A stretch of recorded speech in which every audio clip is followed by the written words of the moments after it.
un coup de fil d'un employeur qu'ils connaissent, donc qui a bien une entreprise et qui cherche des employés, des salariés, qui veut embaucher. Et dans le coup de fil, l'employeur dit rendez-vous demain matin par exemple à 8h, 9h. Venez avec vos lettres de motivation et vos CV, j'ai un poste à pourvoir dans l'immédiat.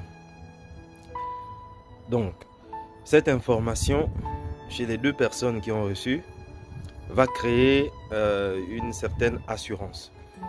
Donc, ça dépend maintenant des deux personnes qui ont reçu, de comment ils ont reçu, apprécié et analysé l'information. Maintenant, pour que cela se réalise, dans Hébreu, il est encore écrit que la foi est une ferme assurance des choses que l'on espère, une démonstration de celles qu'on ne voit pas. Donc, que vont faire les deux personnes? On va prendre deux cas différents.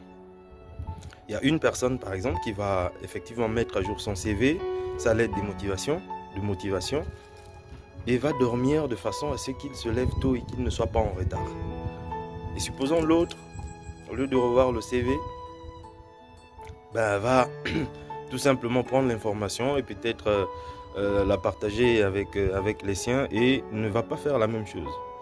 Donc on a dans les deux cas la première personne qui est en train de faire une démonstration.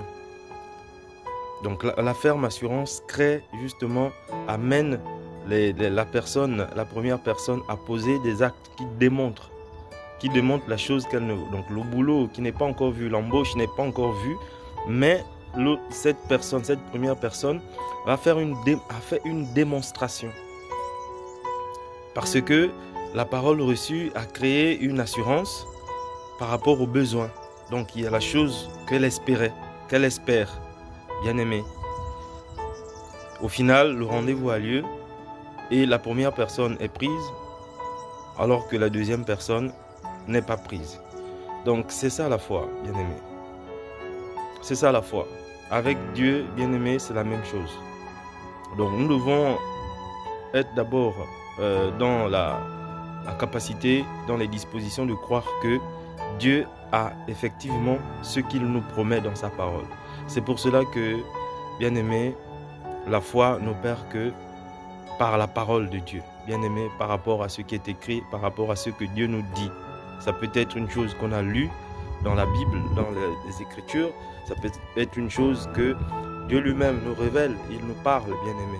Dieu parle tantôt d'une manière, tantôt d'une autre, à travers les rêves, les songes. Lorsque l'homme est plongé dans un profond sommeil, bien aimé, c'est comme ça que la foi agit.